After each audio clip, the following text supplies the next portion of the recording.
Hey my listeners, कैसे हैं आप लोग? आ चुके हैं आप लोग के लिए फोर्स्ड मैरिज विद मिनिस्टर का न्यू एपिसोड। तो चलिए शुरू करते हैं इसे। अब तक की कहानी में आप लोगों ने सुना कि आर्याश ने जो डिमांड आशी के सामने रख दी थी, अब उसके बाद तो आशी को चैन की नींद भी नहीं आ रही थी। वो आर्याश के कहने पर उनके बगल में आकर लेट तो चुकी थी और उन दोनों के बीच इस वक्त काफ़ी दूरी भी थी। आशी जो कि बेड के एक कॉर्नर पर थी और वहीं आर्याश जो कि बेड के दूसरे कॉर्नर पर। लेकिन आशी को अभी भी थोड़ा अजीब लग रहा था, जिसकी वजह से वो तुरंत ही बेड से उठती है और सारे सोफ़ा के कुशन को उठा करके आर्यांश के ठीक बगल में लगाने लगती है। सारे बेड के भी पिलोस को उठाती है और पूरा बॉर्डर बना देती है और उसके ठीक बगल में आकर के सो जाती है। अब इस वक्त आशी और आर्यांश के बीच में एक लंबी लाइन बन चुकी थी पिलोस की। आर्यांश जो सिर्फ अभी सोने का नाटक कर रहे थे, लेकिन आशी की सारी हरकतें वो भी नोटिस कर पा रहे थे। वो कुछ कहते नहीं, बस हल्का सा मुस्कुराते हैं और उसकी तरफ करवट करके सो जाते हैं। वहीं अगली सुबह आर्यांश की नींद जो कि फिर से जल्दी ही खुल जाती है, लेकिन जैसे उनकी नींद खुली थी उनके लिए काफ़ी ज़्यादा अनएक्सपेक्टेड था। इस वक्त उनका बिस्तर जो कि पूरी तरह से तहस नहस हो चुका था। आर्यांश अपनी धीरे धीरे आंखें खोलते हैं तो देखते हैं कि आशी कल की तरह फिर से उनके ऊपर ही आकर के लदी हुई है। आर्यांश जो बाकी के पिलोस को देखते हैं, जो कि कुछ तो फर्श पर थे और कुछ इधर उधर बिखरे हुए थे। आर्यांश फ्रस्ट्रेशन में अपना सर हिलाते हुए कहते हैं, क्या फ़ायदा इतना बॉर्डर बनाकर कितनी मेहनत करने का, जब सोना तो मैं मेरे ऊपर ही है। और फिर वो उसके कान के पास हल्का सा टिकल करते हुए उसे उठाते हैं, लेकिन आशी को तो जैसे मज़ा आ रहा था, वो मुस्कुराते हुए कहती है, हाँ क्या कर रहे हैं, सोने दीजिए। आशी को इस तरह मुस्कुराता हुआ देखकर आर्यांश पहले तो उसे देखकर हल्का सा मुस्कुरा देते हैं, लेकिन फिर उन्हें याद आता है कि उन्हें कुछ काम से जाना है, जिसकी वजह से वो आशी को थोड़ा ज़ोर से उठाते हुए कहते हैं, आशी उठो, आशी, आशी उठना है मुझे, तुम सुन रही हो आशी? वहीं आशी जो कि उनके मुंह पर अपनी एक उंगली रखते हुए कहती है, सुबह सुबह इतनी बकवास नहीं करते, आराम से सोइए ना आप। आर्यांश जो कहते हैं, अरे पर मुझे उठना है। आशी जो कहती है, आपको उठना है तो आप उठिए ना, मुझे क्यों उठा रहे हैं? और ये बोल करके वो उनके ऊपर और ज़्यादा जकड़ जाती है। आर्यांश जो उसे धक्का देते हुए कहते हैं, ऐसे नहीं सुधरेगी है। और जैसे उन्होंने पुश किया था, आशी जो कि दूसरे साइड में जा कर के गिर जाती है और वहीं अब उसके पूरे शरीर बेड पर आ चुके थे। आर्यांश जो बेड से उठते हैं और वहीं एक बार वो आशी की तरफ देखते हैं। उसके हाथ जो कि पूरी तरह से बेड पर फैले हुए थे और वहीं उसके पैर भी। आर्यांश उसे देख कर कहते हैं, अगर लड़की ऐसी हो तो 2 किंग साइज बेड भी इसके लिए छोटा पड़ जाएगा। और ये बोलकर वो थोड़ा मुस्कुरा करके वहाँ से चले जाते हैं। वहीं अब लगभग 9:30 बज चुके थे। आशी की नींद धीरे धीरे खुलती है, क्योंकि अभी उसे याद था कि उसके पास इतने सारे पैसे हैं और फिर कैफ़े शॉप में काम भी तो देखना था उसे। वो चेहू करके एकदम से उठ जाती है और उसके मुंह से सबसे पहला शब्द ये निकलता है, मेरे 100 करोड़। ऐसा लग रहा था जैसे आशी ने कोई डरावना सपना देख लिया हो, जिसमें उसका 100 करोड़ उससे दूर हो चुका हो। आशी जल्दी से अपने सारे चेक पेज को चेक करती है तो उसके पास सारे चेक पेज अवेलेबल थे। वहीं साथ में उसके बैंक अकाउंट में भी 50 करोड़ ट्रांसफ़र किए गए थे आर्यांश के बैंक अकाउंट से, जिसका नोटिफिकेशन उसके फ़ोन पर आ चुका था। आशी जो खुश होते हुए कहती है, अगर हस्बैंड ऐसे होते तब तो भाई मुझे शादी से कोई दिक्कत ही नहीं है। ऐसी एक या ऐसे तो फिर कई शादी, नहीं नहीं ये ज़्यादा हो जाए, अरे ऐसे नहीं बोलते, गंदी बात है। और फिर वो जैसे तैसे करके खड़ी होती है और जल्दी से बाथरूम में घुस जाती है। थोड़ी देर बाद वो भी अब तैयार होकर बाहर आ चुकी थी। लगभग 10 बज रहे थे। आशी जो कि हमेशा की तरह अपने कार्गो टैंक टॉप और शर्ट में तैयार हुई थी और हमेशा की तरह उसके फेवरेट कभी स्पोर्ट शूज़ तो कभी स्नीकर्स, और वो पूरे टशन में रूम से बाहर निकलती है और उसके साथ उसके सारे चेक पेजेस भी थे। वहीं वो नीचे आते हैं। सब लोग इस वक्त नाश्ता की टेबल से उठ चुके थे, क्योंकि सब लोग काफ़ी जल्दी ही यहाँ पर नाश्ता कर लिया करते थे। अब आशी का वेट करने के लिए सब लोग अपना रूटीन तो ख़राब नहीं करते ना, जिसकी वजह से आशी जो कि जब नीचे आती है तो स्टाफ्स आकर के आशी को बैठा करके अकेले ही उसको ब्रेकफास्ट कराती हैं। आशी को ये सब अच्छा तो नहीं लग रहा था। वो इधर उधर देखते हुए कहते हैं, बाकी सब लोग कहाँ गए? वो स्टाफ जो बताते हैं, मैम बाकी सब लोग तैयारी कर रहे हैं, आज सब लोग को कहीं जाना है शायद। आशी को ये कुछ याद आता है और वो अपने सर पर मारते हुए कहती है, अरे हाँ, आज तो उस चुड़ैल के घर जाना होगा ना। खैर मुझे क्या, मुझे तो निकलना है। और ये बोल करके वो जल्दी से खाती है और तुरंत ही गाड़ी की चाबी लेकर के अपने रेस्टोरेंट की तरफ रवाना हो जाती है। वहीं वो इस वक्त ड्राइव खुद ही अपने हाथों से कर रही थी और आज आर्यांश के किसी बॉडीगार्ड ने उससे पूछा भी नहीं था कि क्या उसको ड्राइविंग की ज़रूरत है, क्योंकि सबको पता था कि आशी का किस तरह का मूड है। और कल जो किया था आशी ने, उसके बाद किसी की हिम्मत नहीं होती आशी से कुछ भी पूछने की। थोड़ी देर में आशी रेस्टोरेंट के ठीक सामने पहुंच चुकी थी। वो जैसे ही गाड़ी से उतरती है, वो ऊपर से नीचे तक अपने कैफ़े शॉप को ध्यान से देखती है और अपने चेहरे पर एक प्राउड वाली स्माइल लाते हुए काफ़ी चौड़ करके अंदर जाने लगती है। वहाँ का गार्ड जो कि आशी के लिए अपने सिर को झुकाता है और उनके लिए गेट खोल देता है। आशी जो कि अंदर आती है, जहाँ पर भी बहुत सारे कस्टमर्स थे। आशी ये सब देख करके काफ़ी खुश हो रही थी और फिर वो अपने कैबिन की तरफ निकल जाती है। भाई वो जैसे ही कैबिन में आकर के आराम से बैठी थी, मैनेजर और कृति भी उनके सामने आ चुके थे। मैनेजर जो कि आशी को अपडेट देते हुए एक चार्ट पेपर उसके सामने रख देता है और उसे खोलकर दिखाते हुए कहता है, मैम कल आर्किटेक्ट से कांटेक्ट हुआ था। उसने बताया है कि ये जगह परफेक्ट रहेगी हमारे न्यू लाइब्रेरी और उसके साथ फ्लावर शॉप खोलने की। आशी जो कि उस पॉइंट को देखती है, पहले तो वो चार्ट पेपर देखकर काफ़ी खुश हुई थी, लेकिन जैसे उसकी नज़र किसी एक चीज़ पर गिरती है, वो एकदम से मैनेजर को घूरते हुए कहती है, तुम्हारा दिमाग पगला गया है क्या? ये क्या करवा रहे हो तुम? मैनेजर को समझ नहीं आता कि अचानक से आशी को क्या हो गया। मैनेजर जो पूछता है, क्या हुआ मैडम, कुछ प्रॉब्लम है? आशी जो कहती है, अरे बाहर के लोकेशन में अगर तुम ये लाइब्रेरी और ये फ्लावर शॉप बनवाओगे, उसका मतलब समझ रहे हो? मतलब जब तक ये सारे काम होंगे तब तक पब्लिक को मेरे रेस्टोरेंट का व्यूज़ कितना गंदा नजर आएगा, और उसके बाद तुम्हें लगता है कि ऐसे कंस्ट्रक्टिंग वाले जगह पर कोई आकर के कॉफ़ी पिएगा? लोग यहाँ पर अच्छे अच्छे चीज़ें देखने आते हैं। लोग यहाँ पर कुछ यूनिक ढूंढते, कुछ एस्थेटिक ढूंढते। बालू मिट्टी गिट्टी ये देखने आएंगे यहाँ पर? सामने का तो पूरा व्यू ही खराब कर दोगे तुम।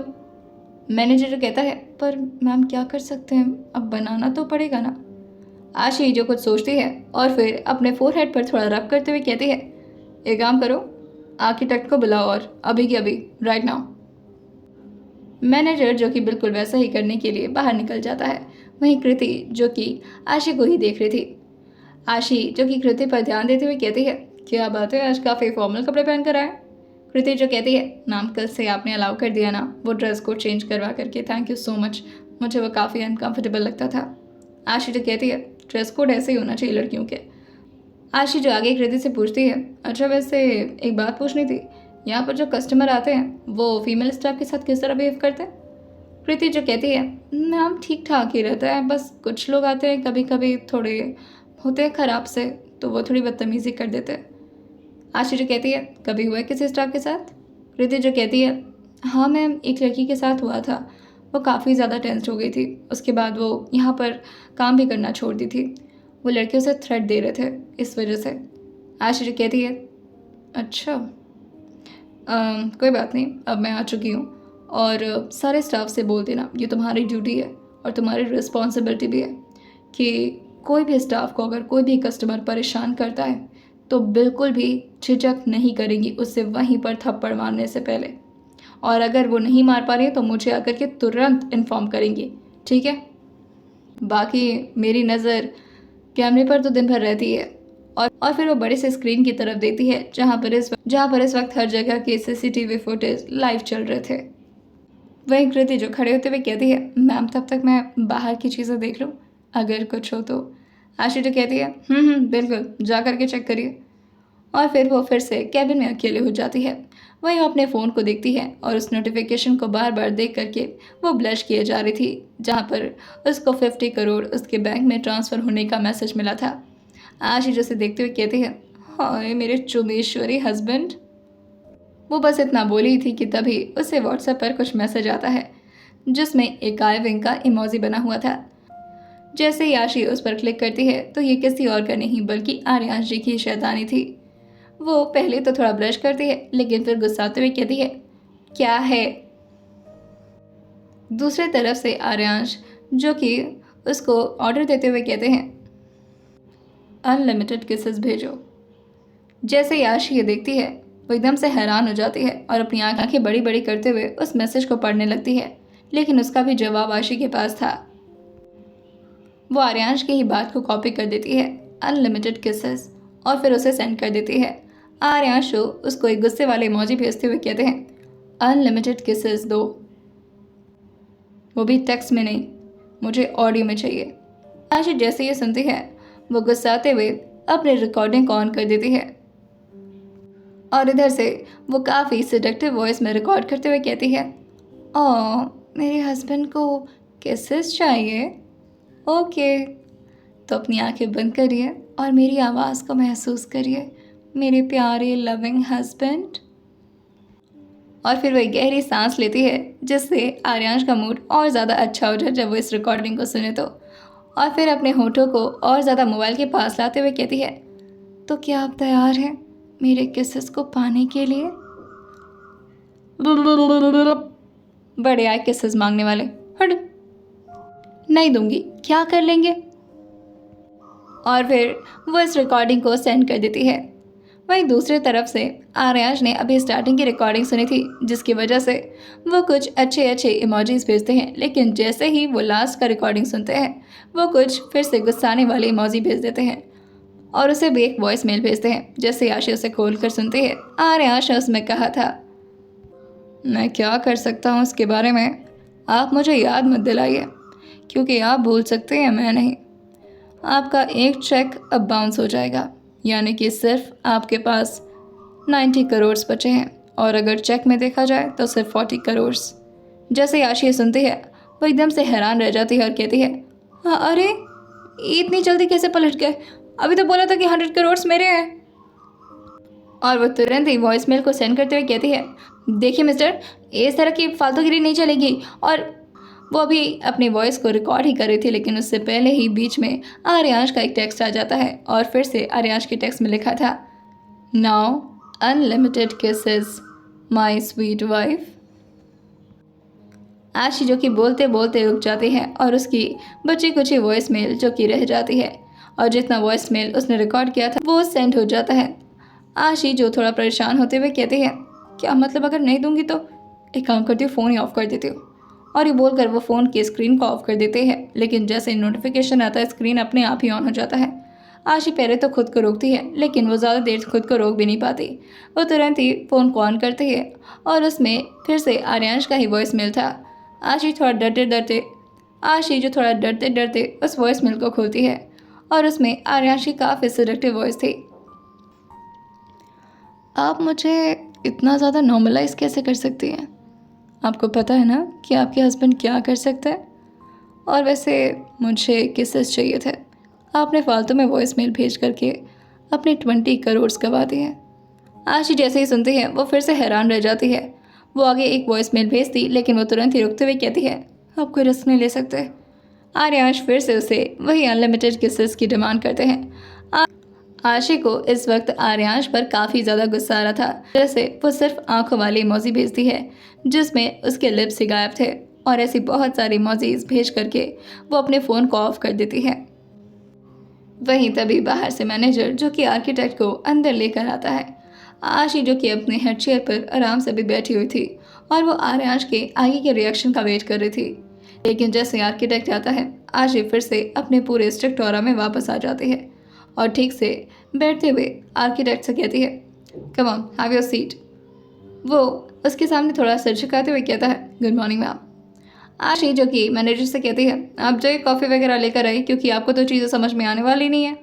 मैनेजर की तो वो ऐसे बेइज्जती करती थी, उसे लगता है कि वो अपना सर कहीं जा कर के फोड़ ले। उसकी सारी डिग्री जो कि आशी के लिए बिल्कुल ही नील बटा सुन थी। उसे कोई फ़र्क नहीं पड़ता था कि मैनेजर ने कितनी अच्छी डिग्री ले रखी है। अब आशी के बोलने पर वो भी वहाँ से चला जाता है। आशी जो कि उस चार्ट पेपर को दिखाते हुए कहती है, अगर आप ऐसा व्यूज़ देंगे तो फिर आपको नहीं लगता है कि मेरी पब्लिक इतने दिनों तक मुझसे दूर रहेगी, यानी कि मेरी पब्लिक इस बिल्डिंग के अंदर ही नहीं आना चाहेगी। वहीं दूसरी तरफ मैनेजर जो कि मुंह बनाते हुए नीचे आ जाता है, क्योंकि उसे आशी और आर्किटेक्ट के लिए कॉफ़ी लेकर जाना था। एक स्टाफ जो कि उससे पूछते हैं, क्या बात है, सब ठीक तो है? वही दूसरे स्टाफ जो कि एक फ़ीमेल थी और काफ़ी ज़्यादा यंग और खूबसूरत थी, वो उससे कहती है, व्हाट हैपन, कोई प्रॉब्लम है क्या? वो मैनेजर जो कि अपना मुंह सड़ाते हुए कहता है, अजीब सी ओनर है हमारी, कितना डांटती है मुझे, सब लोग को तो इतना फेवर करती है, पता नहीं मुझसे कौन सी दुश्मनी है उनको। लाओ भाई कोल्ड कॉफ़ी ले आओ, वैसे भी उनका मूड बहुत ज़्यादा गर्म है इस वक्त, अगर हॉट कॉफ़ी दे दिया तब तो पता नहीं कहीं मेरी जान ना ले ले। और फिर वो 2 ग्लास कोल्ड कॉफ़ी अपने साथ ले जाने लगता है। वहीं एक स्टाफ जो कि उसके हाथ से कोल्ड कॉफ़ी पकड़ते हुए कहती हैं, सर आप क्यों लेकर जाएंगे, हम हैं ना, हम सर्व करते हैं मैम को। वहीं अंदर जो कि आशी आर्किटेक्ट को समझाते हुए कहती है, और अगर आप यहाँ पर ही इसको रखना चाहते हैं, क्योंकि ऑब्वियसली लाइब्रेरी और फ्लावर शॉप की दुकान ऐसी जगह पर ही होनी चाहिए जो कि पब्लिक को बाहर से दिखे, तभी तो वो अट्रैक्ट होंगे अंदर आने के लिए। तो उतने दिनों के लिए जब तक ये कंस्ट्रक्शन चल रहा है, क्यों ना हम कुछ ऐसा करें कि पब्लिक को वहाँ का नज़ारा अंदर से ना दिखाई दे। मतलब अगर हम बाहर से एक गोलाई लेकर के पूरा कांच लगा दें और उसको काफ़ी खूबसूरत तरीके से डेकोरेट करवा दें, तो वो एक नया लुक भी देगा रेस्टोरेंट को, और अंदर क्या चल रहा है ये पब्लिक को पता नहीं चलेगा। पब्लिक को लगेगा कि ये बस कोई एस्थेटिक मिरर का काम कर रहा है और अंदर क्या चल रहा है उससे कोई डिस्टर्बेंस नहीं होगा।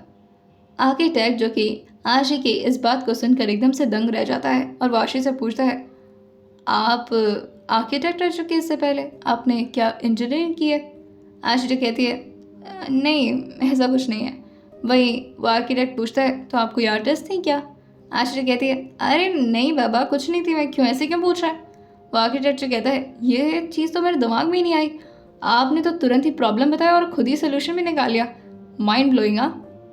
आशी जो अपने बाल को थोड़ा पीछे करते हुए अपनी तारीफ सुनकर काफ़ी खुश हो जाती है। वहीं थोड़ी देर में मैनेजर जो केक स्टाफ के साथ आशी और उस आर्किटेक्ट के लिए कोल्ड कॉफ़ी लेकर आया था। आशी जो कि मैनेजर को भी सारी चीज़ें समझा देती है। आशी जो काउंट करते हुए कहती है, वैसे कितने मिरर्स लग जाएंगे यहाँ पर अगर हम देखें तो उस हाइट के? वो आर्किटेक्ट जो बताता है, मैम मैक्स टू मैक्स 7, उससे ज़्यादा नहीं लगेगा। आशी जो कहती है, चलो 10 मानकर चलते हैं, 10 का बजट है, और ऊपर से मुझे एक सपोर्ट में गोल्डन स्टिक चाहिए, और मिरर सिंपल वाला नहीं होना चाहिए, उसमें कुछ डिज़ाइंस होने चाहिए जो कि पब्लिक को बहुत ही ज़्यादा अट्रैक्टिव लगे। और आजकल तो सबको मिरर सेल्फी खींचना ही होता है, तो बढ़िया स्पॉट बन जाएगा वो। और ऊपर से लाइटनिंग बॉर्डर बॉर्डर तक वो बहुत ही परफेक्टली होनी चाहिए, ठीक है? वो मैनेजर और आर्किटेक्ट दोनों के दोनों आशी के इस दिमाग के बारे में नहीं जानते थे, और ये काफ़ी यूनिक आइडिया आशी ने बस ऐसे फ्लो में बता दिया था। मैनेजर जो कहता है, मैम आप तो कमाल कर दिए, मतलब मैं तो सोच भी नहीं सकता हूँ कि आप इस लेवल पर सोच सकती हैं। आशी अपनी एक बाँह में तानते हुए कहती है, क्यों, मुझे क्या नूबड़ा समझ रखा है, गधेड़ी हूँ मैं? वहीं आर्किटेक्ट जो कि आशी को थोड़ा नाराज़ होते हुए देखता है, तो एकदम से खड़े होते हुए कहता है, ठीक है मैम, तब तो आज तो कोई काम किया नहीं तो मेरी कोई सैलरी बनती नहीं है, तो ठीक है फिर मैं चलता हूँ। आशी जो उसे रोकते हुए कहती है, अच्छा रुको, ये 25,000 रख लो, और हाँ कल से आ करके रात में चेक वगैरह कर लेना कि सब कुछ ठीक ठाक से काम हो रहा है नहीं, या फिर सुबह के टाइम एक बार राउंड ले लिया करो, रात के टाइम और सुबह के टाइम 2 टाइम तुम्हें राउंड लेना है, उसके अच्छे खासे पैसे मैं तुम्हें चार्ज कर दूँगी। वो आर्किटेक्ट जो कहता है, ओके मैम बिल्कुल, और ये बोलकर वो वहाँ से चला जाता है। वही मैनेजर जो कि आशी को ही लगातार देखे जा रहा था, आशी अपने चेहरे को ऊपर की तरफ उठाते है और उस मैनेजर को घूरते हुए कहती है, क्या मेरे चेहरे पर कुछ लिखा हुआ है? वो मैनेजर जो कहता है, नहीं मैम, वो मुझे आपसे कुछ बताना था। आशी जो कहती है, क्या बताना था? मैनेजर जो कहता है, मैम एक प्रॉब्लम हो गई है, वो हम सोच रहे थे कि जब हम लोग काम करवाएंगे तो उसमें बहुत सारे मटेरियल्स लगते हैं, या कि गिट्टी हो गया, बालू हो गया, छड़ हो गया, सीमेंट हो गया, बहुत सारी चीज़ें। आशी जो कहती है, आगे। वो मैनेजर जो कहता है, तो मैम वो सब रखवाने के लिए कोई प्रॉपर जगह नहीं है, अगर हम बाहर की पार्किंग एरिया या फिर गार्डन एरिया जो कि हमारे रेस्टोरेंट को बहुत ही ज़्यादा यूनिक लुक देता है, उसके सामने अगर हम लोग ये बालू मिट्टी रख देंगे तो फिर तो वो पूरा ख़राब हो जाएगा, और फिर पब्लिक वहाँ पर आना नहीं चाहिए अकॉर्डिंग टू यू। आशी कहती है, हाँ ऑब्वियसली तुम्हारा दिमाग काम नहीं कर रहा, अकॉर्डिंग टू मी क्या बोल रहे हो? मैनेजर कहता है, तो मैम कहाँ रखवाएंगे फिर ये सारे सामान? आशी जो कहती है, अरे लखनऊ में इतने सारे लोग हैं, और वैसे भी रेस्टोरेंट के पीछे इतने सारे घर तो हैं, कोई भी घर चूज़ कर लो। लेकिन मैनेजर जो कहता है, मैम एक घर में हमने जाकर के बात की थी जो कि रेस्टोरेंट से ठीक सटा हुआ है, और वहाँ से सारे लेबर को सामान ले आने में दिक्कत भी नहीं होगी। आशी जो कहती है, तो फिर दिक्कत क्या है जब सारी बातें तुम्हें खुद पता है तो? वो मैनेजर जो कि आशी से कहता है, पर वो लोग मान नहीं रहे मैम। वो लोग कह रहे हैं कि हम नहीं दे पाएंगे, पता नहीं क्यों। आशी जो कहती है, अरे तो फिर मनाना आना चाहिए ना मेरी तरह। कौन सा घर है, चलो फिर मैं खुद बात करती हूँ। मैनेजर जो कहता है, मैम आप इस रेस्टोरेंट की ओनर हैं, आप जाएंगी बात करने, वो भी घर के लिए। ये तो ठीक। आशी जो कहती है, बस बहुत हो गया। अरे मेरा रेस्टोरेंट है, मुझे ही जाकर के बात करना होगा ना। और तुम्हें जब बात करनी ही नहीं आता तो फिर इसमें देखो, आज मैं तुम्हें सिखाऊंगी कि किस तरह से लोगों को इम्प्रेस करना होता है और अपनी बातों में यूं चुटकी बजा करके उन्हें लाना होता है, ठीक है। अब तुम बस मेरे साथ चलो। आशी अपना फ़ोन अपने हाथ में लेती है और मैनेजर और 2-3 स्टाफ और उसके साथ वहीं रेस्टोरेंट के ठीक पीछे आ जाते हैं, जहाँ पर एक काफ़ी अच्छा खासा घर था। वो लोग बाहर ही खड़े रह करके बेल बजाते हैं। वहीं थोड़ी देर में एक 50 साल की उम्र की औरत जो कि बाहर निकल कर आती है और आशी को देखते हुए कहती है, हाँ क्या चाहिए। अभी उसने सिर्फ आशी को ही देखा था, लेकिन आशी जो कि पूरा दरवाज़ा खोलती है और फिर अपने अगल बगल दिखाते हुए कहती है, भीख मांगने वाले नियम, आपसे एक छोटी सी हेल्प चाहिए थी। वहीं एक स्टाफ जो कहती है, ये उस रेस्टोरेंट की ओनर है। वहीं वो औरत जो कहती है, हाँ तो मैं क्या करूँ, चंदा मांगना है। यहाँ पर चंदा नहीं मिलता। वो मैनेजर जो कि उस औरत को काफ़ी घूर कर देखता है, लेकिन आशी उन सारे माहौल को थोड़ा रिलैक्स करते हुए कहती है, आंटी आपसे चंदा मांगने थोड़ी ना आएंगे, चंदा तो छोटे मोटे लोगों से मांगा जाता है, आप जैसे बड़े लोगों से तो बस छोटी सी हेल्प मिल जाती वही बहुत था। और वैसे भी यहाँ पर हेल्प आपको फ्री में नहीं करना है, उसके भी आपको अच्छे खासे रोकड़े मिलेंगे। और ये प्लॉट भी फालतू में खाली पड़ा हुआ है, आपको इस प्लॉट का कोई भाड़ा दे सकता है। वो औरत जो कहती है, भाड़ा प्लॉट का मतलब ये बगल में जो ग्राउंड है उसका। आशी तो कहती है, हाँ हाँ उसी का। वो औरत जो कहती है, अरे बेटा पागल हो गई हो क्या, उस ग्राउंड का कौन मुझे भाड़ा देगा, वो भी मेरे घर के अंदर है वो। आशी कहती है, अगर मैं दूँ तो। आशी जैसे ये कहती है, वो औरत थोड़ा सोच में पड़ते हुए कहती है, तुम लोग को अपना सामान रखवाना है ना, वो क्या बोलते हैं उसको, गिट्टी बालू सीमेंट वो सब ना। आशी जो कहती है, दिमागदार तो निकली आंटी आप, बिल्कुल वही रखवाना है। मैं वो औरत जो कहती है, नहीं नहीं फिर तो बिल्कुल नहीं, गंदगी कर दोगे तुम लोग, रहने दो। आशी जो कहती है, सोच लीजिए आंटी। लेकिन आंटी ने तब तक दरवाज़ा बंद कर दिया था। आशी फिर से खटखटाती है और फिर उस औरत से कहती है, एक दिन के 50,000। जैसे उसने इतना बोला था, वो औरत जो कि अपने ग्राउंड की तरफ देखती है और हैरानी से आशी की तरफ, और तुरंत ही अपने सिर को हाँ मिलाते कहती हैं, 50,000, ठीक है फिर, फालतू में तो ग्राउंड खाली पड़ा है, कोई दिक्कत नहीं बेटा, आकर के रखवा जाना। चाय बना दो तुम्हारे लिए। आशी जो कहती है, आंटी मेरा कैफ़े शॉप है, चाय पीने आऊँगी आपके घर में, कोई ज़रूरत नहीं है, आप अपने चाय अपने पास रखिए, बस आपकी मदद के लिए बहुत बहुत शुक्रिया। और ये बोल करके वो अपने सारे स्टाफ के साथ वहाँ से लौट जाती है। वही वो दोबारा आकर के कैबिन में बैठती है तो मैनेजर और बाकी के स्टाफ जो कि आशी के लिए क्लैप करना शुरू कर देते हैं। आशी जो किसी सेलिब्रिटी की तरह अपने हाथ को उठाते हुए कहती है, बस बस बस, इतनी भी तारीफ करने की ज़रूरत नहीं है। और वैसे भी अगर मैनेजर ऐसा हो तो ओनर को जाकर के खुद ही बात करना पड़ता है, क्यों मैनेजर साहब। मैनेजर जो कि अपने सर पर हल्का सा अपने हाथ को फेरता है और फिर आशी से कहता है, मैम आपकी तरह बात करना नहीं आता मुझे, आप सच में बहुत ग्रेट हो। आशी कहती है, तो दाल क्या फाड़ रहे हो, तुम भी बनो। और फिर वो बाकी के स्टाफ को भेजते हुए कहती है, चलो चलो सब अपने काम पर निकलो, और कस्टमर वगैरह को अच्छे से बात तो कर रहे हैं ना उनसे, कोई इंग्लिश में खटर पटर तो नहीं चल रही है। आशी की बात सुन करके सब लोग अपने चेहरे को ना में हिलाते हुए कहते हैं, नहीं मैम, अब कोई भी इंग्लिश में बात नहीं कर रहा, सब हिंदी में बात कर रहे हैं, जिससे हमने देखा है कि कुछ एजेड लोग भी यहाँ पर आना पसंद कर रहे हैं। आशी जो कहती है, और नहीं तो क्या, और ये जो थोड़े एजेड होते हैं या फिर जो 50 साल से ऊपर के लोग होते हैं ना, इनको खर्च करने में ज़्यादा दिक्कत भी नहीं होती है, टीनेजर्स के पास कहाँ ही ज़्यादा पैसे होते हैं। और हाँ, पब्लिक की जैसी डिमांड आ रही है उसी हिसाब से अब अपनी कैफ़े शॉप के मेन्यू को भी चेंज करना होगा। वो इतना बोली थी कि तभी उसके फ़ोन पर कॉल आने लगता है। आशी जैसे ही कॉल आता देखती है, वो बाकी के स्टाफ को बाहर भेजते हुए कहती है, चलो चलो इस बारे में हम किसी और दिन मीटिंग रखते हैं, अभी के लिए आप लोग जाओ। और फिर वो अपने फ़ोन को अपने कान पर लगाते हुए कहती है, हेलो आंटी गुड मॉर्निंग। वही दूसरी तरफ से निर्मला जी जो कि आशी से कहती हैं, कब तक और आंटी बोलेंगी, अब आप मम्मी बोलना भी शुरू कर दीजिए बेटा। आशी जो कहती हैं, हाँ वो क्या है आंटी, आदत नहीं बन पा रही है, मैं कोशिश करूँगी। निर्मला जी जो कहती हैं, देखती हूँ कब तक आपकी ये कोशिश कामयाब होती है। वही आशी जो कहती है, कुछ काम था, सुबह सुबह कॉल किया आपने, सब ठीक तो है। निर्मला जी दूसरी तरफ से कहती हैं, हाँ बेटा सब ठीक है, वो तुमसे एक छोटा सा फेवर चाहिए था, अगर तुम्हारे पास टाइम हो तो। आशी जो कहती है, हाँ हाँ बताइए आंटी क्या बात है। निर्मला जी जो कहती हैं, बेटा आज वो काव्य और मिले के घर जाना था शगुन लेकर के, तुम्हें तो पता ही होगा। निर्मला जी की बात सुनकर आशी जो कहती है, वैसे मुझे कुछ खास इस बारे में पता नहीं है, कल काव्य से थोड़ी बात हुई थी तो वो बता रही थी थोड़ा शर्माते हुए, बाकी कि तभी उसकी नज़र अपने ठीक सामने खड़े मैनेजर पर चली जाती है और वो उसे घूरती है, लेकिन मैनेजर किसी और ही दुनिया में खोया हुआ था। वो पागलों की तरह आशी को देखे जा रहा था। वो आशी जो कि फ़ोन पर निर्मला जी से कहती है, आंटी ज़रा 1 मिनट के लिए मैं होल्ड कर रही हूँ, अभी मैं फिर से बात करती हूँ, ठीक है, अभी काटिएगा मत फ़ोन।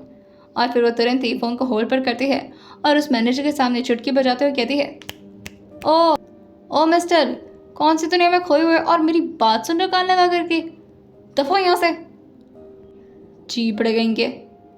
भाई मैनेजर तुरंत ही वहाँ से भाग जाता है, लेकिन जैसे वो बाहर आता है वो बाकी के स्टाफ से कहता है, ये अंदर अभी अभी मैंने किसको देखा, इतने प्यार से भी बात करती है ये। वो बाकी के स्टाफ जो कि मैनेजर की बात सुनकर के हंसने लगती हैं। वहीं अंदर आशी जो कि निर्मला जी से अपनी बात को कंटिन्यू करते हुए कहती है, हाँ तो आप कुछ कह रही थी आंटी। निर्मला जी तो कहती हैं, हाँ बेटा मुझे बताना था आपको कि काव्या और मिलेक के यहाँ शगुन जाने वाला है और आप इस घर की बड़ी बहू हैं, तो मैं सोच रही थी कि अगर आपके हाथों से शगुन दिया जाता तो बहुत अच्छा होता। आप थोड़ा देर टाइम निकाल कर के आ सकती हैं बेटा। आशी जैसे ही सुनती है वो एकदम से हैरान रह जाती है और फ़ोन के स्पीकर पर अपने हाथ को रखते हुए थोड़ा फ़ोन को दूर करते हुए कहती है, मम्मी मम्मी देख लो यार, जिसको मैं मम्मी बोल भी नहीं पा रही हूँ वो मम्मी से ज़्यादा प्यार कर रही है। और आप, अभी तक अगर आप रहती ना तो मुझे 2 चेला मारने की धमकी दे करके तुरंत बुला लेती, लेकिन यहाँ पर देखो मुझसे टाइम के लिए कितना रिक्वेस्ट कर रही है आंटी, ओ माई गॉड। और फिर तुरंत ही फ़ोन को कान पे लगाते हुए कहती है, मैं बिल्कुल आ जाऊँगी, आप बिल्कुल परेशान मत होइए। निर्मला जी तो कहती हैं, नहीं नहीं बेटा तुम्हें यहाँ आने की ज़रूरत नहीं है, फालतू में क्यों तुम टाइम वेस्ट भी करोगी और थक भी जाओगी। तुम डायरेक्टली काव्या के घर पर ही हमसे मिलना, तुम डायरेक्टली वहाँ से काव्या के घर पर ही चले जाना, वैसे भी तुम्हारे कैफ़े शॉप से काव्या का घर नज़दीक भी है। आशी जो कहती है, हाँ वो बात भी सही है, लेकिन आप लोग कैसे जाएंगे। वहीं निर्मला जी जो कि अपने ठीक बगल में वेदाक्ष को बैठा देखकर कहती हैं, यहाँ पर वेदाक्ष जी है ना, वो सब संभाल लेंगे और शाश्वत भी थोड़ी देर के लिए आ जाएंगे। अभी तो आर्यांश के साथ वो किसी काम से गए हैं, लेकिन उसकी चिंता आप मत करिए। आशी जो कहती हैं, ठीक है आंटी मैं पहुंच जाऊंगी वहाँ पर, आप भी परेशान मत होइए। और फिर वो हुई और ये बोल करके वो मुस्कुराते हुए फ़ोन को कट कर देती है और खुश होते हुए उस फ़ोन को देखते हुए कहती है, वाह ऐसे घर वाले मिले तो भला किसी को शादी से कैसे डर लग सकता है। कहती है, अगर ऐसी सासू माँ होती हैं तो भाई मुझे कोई दिक्कत नहीं है शादी से। लेकिन फिर वो खुद के ही सर पर मारते हुए कहती है, मैं बार बार ये क्यों बोल रही हूँ, मेरी शादी ऑलरेडी हो चुकी है यार। और फिर वो खड़ी होती है और कुछ सोचते हुए कहती है, वैसे अब तो कोई ख़ास काम रह नहीं गया है, आज का भी सारा चीज़ मैंने देख ही लिया है तो चल सकते हैं घर। और फिर वो अपने फ़ोन को उठाती है और कैबिन से बाहर निकल आती है। वो जैसे ही बाहर निकली थी सारे स्टाफ उसके सामने थोड़ा झुकने लगते हैं, लेकिन आशी उन सबको हाथ दिखाते हुए कहती है, नहीं मुझे ये सब नहीं पसंद है, मेरे सामने अपने सर झुकाने की ज़रूरत नहीं है, मेरे सामने टशन में खड़े रहा करो, बस काम अच्छे से किया करो। और ये बोल करके वो वहाँ से निकल जाती है। सारे स्टाफ को आशी का बिहेवियर सच में काफ़ी पसंद आ रहा था, सिवाय मैनेजर के, क्योंकि मैनेजर को भी आशी के टशन पसंद आ रहे थे, लेकिन जितना बेचारा वो डांट सुन जाता था उसे खुद ऐसा लगता ही नहीं था कि वो यहाँ पर मैनेजर है या कोई छोटा मोटा कार्यकर्ता। वही आशी जो कि अपनी गाड़ी लेती है और वहाँ से तुरंत ही काव्य के घर की तरफ रवाना होने लगती है। वो काफ़ी ज़्यादा खुश नज़र आ रही थी। ऑब्वियसली उसके बैंक अकाउंट में इस वक्त 100 करोड़ जो थे, लेकिन अचानक ही उसका चेहरा जो कि अभी काफ़ी ज़्यादा खुश था वो पूरी तरह से निराश हो जाता है। आशी जो एकदम से मुंह बनाते हुए कहती है, मेरा 20 करोड़ खा गए, इनके पास तो इतना पैसा है, मेरा पैसा खाकर क्या करेंगे ये, 100 करोड़ भी नहीं दिया जा रहा है मुझे। और वहीं वो कुछ सोचते हुए फ़ोन को दोबारा से देखने लगती है और उनके मैसेज को भी। आर्यांश जो कि आगे उसको कुछ टेक्स्ट किए थे जो कि अभी तक आशी ने देखा नहीं था। आर्यांश उसमें लिखा था, तुम्हारे होंठ कहाँ गए। आशी जो कि गुस्साते हुए फिर से रिकॉर्डिंग ऑन करती है और अपना वॉइसमेल सेंड करते हुए कहती है, मेरे होंठ गायब हो गए हैं और अगर आप किस मांगेंगी तो ऐसे वो बार बार गायब होते रहेंगे। बाकी अगर आपको 10 करोड़ और काटने तो काट लीजिए, मेरी ज़िंदगी तबाह कर दीजिए, आप मुझे खुश तो देख ही नहीं सकते आप। और बोल करके वो वॉइस मेल को सेंड कर देती है और फिर से उसके एक हाथ जो कि स्टीयरिंग पर घूमने लगते हैं। लेकिन तभी फिर से उसके फ़ोन पर कुछ नोटिफिकेशन आता है। जैसे आशी उसे खोल कर देखती है, आर्यांश ने उसे टेक्स्ट किया था। कोई बात नहीं, रात में आकर आपके होंठ को एक्सप्लोर करता हूँ मैं और देखता हूँ कहाँ गायब हो गया। और फिर उन्होंने एक आईविंग के इमोजी भेजे थे। ये देखकर आशी के चेहरे पर एक हल्की सी ब्लशिंग आती है और वह तुरंत ही फ़ोन को डैशबोर्ड पर रखते हुए खुद के सर पर मारते हुए कहती है, अभी तक तो गुस्सा हो रही थी, अभी उनकी ये अजीबोगरीब मैसेज देखकर खुश होने लगी। आशी, तेरे भी हार्मोन लेवल ना इधर उधर जा रहे हैं। वहीं यही सब सोचते सोचते अब उसका भी सफ़र तय हो चुका था और उसकी गाड़ी ठीक काव्या के घर के सामने आकर रुक जाती है। लेकिन आशी कुछ सोचती है और अपने घर की तरफ देखते हुए कहती है, इतना अच्छा मौका मिला है दोबारा अपने घर के पास जाने का, एक बार अपने घर में जाते हो। और वैसे भी खिड़की से कूद करके काव्या के घर तो चले ही जाऊंगी। कितना टाइम हो गया खिड़की से कूद करके काव्या के घर गए हुए। यस, मज़ा आएगा। और फिर वो तुरंत ही दरवाज़ा खोलती है और जल्दी से अपने घर की तरफ आ जाती है। और जैसे ही उसने घर के दरवाज़ा खोला था, वो अंदर आते हुए चिल्लाती है, मम्मी, मम्मी, ओ ताने मारने वाली मम्मी, कहाँ हो? अरे देखो तो कौन आया है। लेकिन वहाँ से कोई आवाज़ नहीं आती। लेकिन जैसे ही आशी एक बार चिल्लाती है, मम्मी, कि तभी बाहर सुरभि जी, जो कि अभी हाथ में पलटा लेकर आ रही थी। आशी, जो कि तुरंत ही पीछे होते हुए कहती है, मम्मी यार, क्या पलटा क्यों लेकर आ रही हो यार? सुरभि जी जो कहती हैं, पलटा, ये तो मैं सब्जी बना रही थी। और तुम यहाँ क्या कर रही हो आशी? आशी को लगा था कि शायद उसकी मम्मी उसे देखकर इमोशनल हो जाएंगी या खुश हो जाएंगी, उसे आकर के गले लगाएंगी। लेकिन सुरभि जी, जो कि एक हाथ में पलटा और अपने मुंह पर गुस्से भरा रिएक्शन लेते हुए पूछती है, यहाँ पर कैसे आ गई तुम और क्यों आई हो? आशी, जो कि हैरान होते हुए कहती है, मम्मी और तुम्हारी बेटी घर आई है, ऐसे क्यों बात कर रही हो? क्या चाहती हो मैं दोबारा से वापस लौट जाऊँ? सुरभि जी एकदम से हैरान हो जाती है और तुरंत ही उनके हाथ से पलटा नीचे गिर जाता है और वो अपने सिर को पकड़ते हुए कहती है, हे भगवान, मुझे पता था ये लड़की ऐसा ही करेगी। मुझे पता था। मुझे तो रात रात भर सपने आ रहे थे। 2 दिन अपने ससुराल में टिक नहीं पाई तू। मुझे पता था आशी तो यही करेगी। अब मैं कहाँ से ढूंढूंगी फिर से तेरे लिए अच्छा लड़का? ये क्या करके आ गई? मैं समाज में कैसे मुंह दिखाऊंगी? अरे मेरा तो सोच, अपना तो सोचना चाहिए था ना तुझे। ये सब करने से पहले कुछ सोचती नहीं है क्या तू? आशी, जो कि अपनी मम्मी का ड्रामा देख करके अलग लेवल पर परेशान हो गई थी और वो अपने दोनों हाथों की उंगलियों से अपने फोरहेड को रब करने लगती है और ऊपर की तरफ देखने लगती है और भगवान से प्रार्थना करते हुए कहती है, हे भगवान, इनके दिमाग को थोड़ी शांति दो और इनको निगेटिव ऊर्जा से प्लीज़ बचाओ।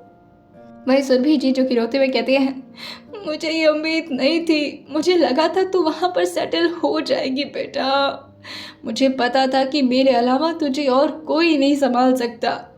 अब मैं क्या करूँगी? ज़िंदगी भर मेरे ही घर पर रह जाएगी ये लड़की। इसका कुछ नहीं हो सकता। और फिर वो अंदर से सौरभ जी को बुलाते हुए कहती है, अजी सुनते हैं, ये देखिए आपकी बेटी क्या करके आ गई है। आशी, जो कि अलग लेवल पर परेशान हो रही थी, लेकिन अब उसकी परेशानी उसके चेहरे पर गुस्से की तरफ बदलते जा रही थी। वहीं अंदर से सौरभ जी, जो कि आते हुए कहते हैं, अरे वैसे ही तुमने इतना लेट कर दिया, आप क्यों रो रही?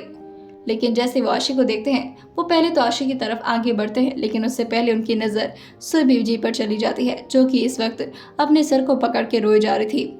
वहीं सौरभ जी, जो कि आकर के सुरभि जी को अपने हाथों से सहारा देते हुए कहते हैं, क्या बात है, रो क्यों रही हैं आप? सुरभि जी जो कहती हैं, ये देखिए अपनी बेटी को 2 दिन ससुराल में टिक नहीं पाई, आ गई ना मैं आपसे कह रही थी नहीं संभाल पाएगी वो। वहीं सौरभ जी जो कहते हैं, क्या बात है बेटा, ये क्या बोल रही हैं? आशी जो गुस्साते हुए कहती है, आप पहले उन्हीं की सुन लो ना, मैं थोड़ी ना कुछ बोल सकती हूँ। मेरे मुंह पर तो टेप लगा दिया इन्होंने, और मैं कुछ बोलना भी चाहूँ तभी ये सुनेंगी। और फिर वो अपनी मम्मी को देखकर कहती है, आप पहले रो लो, आप पूरी दुनिया की जितनी भी निगेटिव चीज़ें ना वो पहले सोच लो, उसके बाद से फिर मेरे मुंह से सुनना कि बात एक्चुअल में है क्या। अब जाके सुरभि जी थोड़ा रुकती हैं और फिर उससे कहती है, तू ही बता क्या बात है, तू अपने ससुराल से यहाँ नहीं आई है? आशु जी कहती है, अरे ससुराल से मैं यहाँ पर आई हूँ, उसका मतलब ये थोड़ी ना कि मैं छोड़ छाड़ के सब कुछ आ गई हूँ, और मैं ऐसे नहीं आ सकती हूँ क्या मतलब डैड, मुझे यहाँ पर आना मना है? आपने तो कहा था कि जब भी मुझे प्रॉब्लम होगी तो मैं इस घर को हमेशा याद रखूँगी। सौरभ जी जो कहते हैं, हाँ बेटा, कोई प्रॉब्लम हो गई है? आशी जो कि इनके सामने आते हुए कहती है, प्रॉब्लम नहीं हुई है, मुझे काव्या के घर कूद करके जाना था, खिड़की से बहुत याद आ रही थी, अपने अपने रूम की याद आ रही थी, अपने खिड़की की याद आ रही थी। मैं सोची कि काव्या के घर जाना ही है तो इससे अच्छा मैं अपने ही घर से कूद करके क्यों उसके घर ना चली जाऊँ, कम से कम कुछ पुरानी यादें ताज़ा हो जाएंगी। लेकिन नहीं, यहाँ पर तो मैं अपने ही चौखट पर कदम रख रही हूँ और यहाँ सामने मेरी मम्मी रोते जा रही हैं। मुझे तो लगा था खुश होंगी, मेरे लिए अच्छी अच्छी गरम गरम पकौड़ियाँ तलेंगी, लेकिन ये तो पलटा लेकर के मेरे सामने खड़ी हो गई। कितना गलत सोचती हो मम्मी तुम। और ये बोल करके वो तुरंत ही अपने रूम की तरफ भाग जाती है। वहीं सौरभ जी जो कि सुरभि जी से कहते हैं, क्या करती हो, बेचारी अभी अब पहली बार आई है ससुराल से और तुमने उसे परेशान करके रख दिया। सुरभि जी जो कहती है, मुझे लगा कि। सौरभ जी जो उनको हाथ दिखाते कहते हैं, बहुत लग जाता है आपको, पहले सुन तो लिया करिए अपनी बेटी की बात, और वो इतनी भी निकम्मी नहीं है। आशी जो कि तुरंत ही भागकर अपने रूम में आई थी और अपने दरवाज़ा खोलते हुए जोर से बालों को अपने हाथों से छू करके उसे गले लगाते हुए कहती है, ओ मेरा प्यारा कमरा, तुझे कितना मिस करती हूँ यार। और फिर तुरंत ही खिड़की के पास जाती है, लेकिन जैसे वो खिड़की खोलती उसको पीछे से कुछ करर करर की आवाज़ आ रही थी। वो अचानक से घूमकर पीछे देखती है जहाँ पर उसका भाई इस वक्त बैठ करके चिप्स खा रहा था और साथ में वो अपने एक हाथ से फ़ोन भी चला रहा था।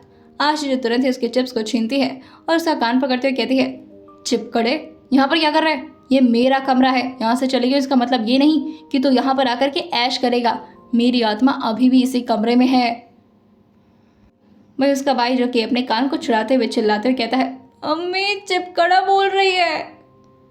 आशी जो कि उसके सर पर मारते हुए कहती है, अबे चुप, हर बात पे मम्मी मम्मी मम्मी, और क्या मम्मी, तुझे पता है चिपकड़ा कितना अच्छा होता है। और फिर वो आकर के बेड पर बैठती है और अपने भाई के हाथ को पकड़ते हुए कहती है, चिपकड़ा मतलब बहुत महान चीज़ होती है। उसका भाई जो कि उसके बात में हमेशा फंस जाया करता था और शायद इस बार भी वो उससे पूछता है, क्या होता है चिपकड़ा, मतलब मैं नहीं जानता। आशी जो कहती है, चिपकड़ा मतलब क्या होता है, क्या होता है, स्पाइडरमैन, स्पाइडरमैन जानता है तू। वह उसका भाई जो कहता है, हाँ वो तो मेरा सुपर हीरो है। आशी कहती है, हाँ तो वही तो होता है स्पाइडरमैन, स्पाइडरमैन मतलब चिपकड़ा, स्पाइडरमैन भी चिपक जाता है ना हर जगह दीवार पर, तो वही चिपकड़ा, लेकिन अभी तो निकल यहाँ से। उसका भाई खुश होते हुए कहता है, हाँ अब से मैं चिपकड़ा ही हूँ। और ये बोल करके वो वहाँ से जाने लगता है, लेकिन उससे पहले वो चिप्स भी आशी के हाथ से लेता है, लेकिन उसके हाथ पर मार देती है और उसका चिप्स उसे छीन लेती है। वो बेचारा मुंह बना करके वहाँ से बाहर चला जाता है। और वही आशी जैसे ही खिड़की को खोलती है, बाहर की हवाएं जो कि उसके चेहरे पर आती हैं, वही गहरी सांस भरते हुए कहती है, कितना सुकून है यार यहाँ पर। वो 5 स्टार होटल जैसे घर में भी ये वाली बात नहीं है। और फिर वो जैसे ही सामने की तरफ देखती है, काव्या की खिड़की भी इस वक्त खुली हुई थी। आशी बिना देरी किए तुरंत ही अपने मोबाइल को अपने पॉकेट में डालती है और एक छलांग लगा करके काव्या के घर के अंदर आ जाती है। ये वाला नहीं, ये वाला फाउंडेशन मेरे स्किन टोन से मैच नहीं कर रहा है, दूसरा ट्राई करो। अरे नील्स ऐसे नहीं, मुझे डिज़ाइनर नेल पेंट्स चाहिए, और सिर्फ सिंगल सिंगल नहीं, मुझे बहुत सारे अच्छे अच्छे डिज़ाइंस। लेकिन तभी आशी जो कि उसके ठीक सामने आती है और मिरर के सामने खड़े होते हुए कहती है, तू नागिन है और नागिन पर चाहे कितने भी रंग पोत लो कोई फ़र्क नहीं पड़ता, काम तो तेरा डसना ही है ना। जैसे ही काव्या शीशे के सामने देखती है आशी जो कि ठीक उसके पीछे खड़ी थी, काव्या एकदम से खुश हो जाती है। वहीं बाकी के स्टाफ अभी भी काव्या का मेकअप में लगी हुई थी, लेकिन आशी सबको साइड करते हुए कहती है, अरे कोई फ़ायदा नहीं है इसको गोरा करने का, पहले से तो इतनी चिकनी सुंदर है और जिसको पसंद आना था उसको तो आ ही चुकी है, अब क्यों अपने मुंह पर पूटी पोतना है तुझे। काव्या जो कहती है, पूटी या सीमेंट नहीं कहते उसे, मेकअप कहते हैं, जिसके बारे में तुझे कोई आइडिया नहीं है मिस आशी। आशी जो कि काव्या को अपनी उंगली दिखाते हुए कहती है, मिस आशी नहीं हूँ मैं, मिसेस आशी रायज़ादा बन चुकी हूँ। और ये बोल करके वो हल्का सा शर्माने लगती है। वहीं सारे स्टाफ भी आशी की इन हरकत को देखकर थोड़ा खुश होने लगे थे, लेकिन आशी जो कि सबको क्लैप करते हुए कहती है, ओह निकलो यहाँ से, निकलो, चलो निकलो, बेस्ट फ्रेंड्स का टाइम है ये। और फिर वो काव्या को आकर के ज़ोर से हक करते हुए कहती है, अबे सॉरी आज तो एकदम मस्त लग रही है। काव्या जो कहती है, मुझसे ये इस तरह की लैंग्वेज मत यूज़ किया कर, मैंने बोला ना मुझे नहीं पसंद है। आशी कहती है, अच्छा ठीक है फिर रहने दे। और फिर वो खुद ही उससे दूर होकर के साइड में जाने लगती है, लेकिन काव्या जो खड़ी होती है और ज़ोर से उसे हक करते हुए कहती है, यार तुझे बहुत मिस किया मैंने, तेरा यूँ खिड़की से कूद करके आना, हमेशा मुझे तंग करना, फाइनली मैं तेरे पास आ रही हूँ, तो खुश है ना। आशी जो कहती है, डायन मेरे सर पर आ रही है और मैं खुश होंगी। काव्या जो कि उसको मारते हुए कहती है, तू भी ना हमेशा मुझे तंग करती है। और वैसे ये डायन अकेले नहीं आ रही है, एक और डायन साथ में आ रही है, पता है ना। आशिक कहती है, उसका तो अलग ही है भाई, लड़ते लड़ते मोहब्बत हो गई, मोटी कहीं की। काव्या जो कहती है, ए मोटी मत बोल, बहुत डाइटिंग कर रही है। अब शाश्वत जी के साथ उसे अपनी पर्सनालिटी भी तो दिखानी है ना, शो ऑफ करनी है इस वजह से। आशिक तो कहती है, पहले से तो इतनी सुकंडी थी, अब क्या पर्सनालिटी मैच करेगी। और वैसे शाश्वत, खैर ये सब छोड़, तुझे पता है आज क्या हुआ। और वहीं आशी और काव्या के बीच फिर से बातें अब कंटिन्यू होने लगती हैं। आइए जानते हैं आने वाले टाइम में आखिर कैसे रहेंगी काव्या, मिली और आशी एक घर में एक साथ। क्या वो तीनों मिलकर के तबाही मचाएंगी और रायज़ादा खानदान को पूरी तरह अपने सिर पर उठा लेंगी या फिर नहीं। आइए जानते हैं आने वाले एपिसोड में क्या होने वाला, और सुनते रहिए फोर्स्ड मैरिज विद मिनिस्टर, सिर्फ और सिर्फ स्टोरी विद सौम्या के साथ।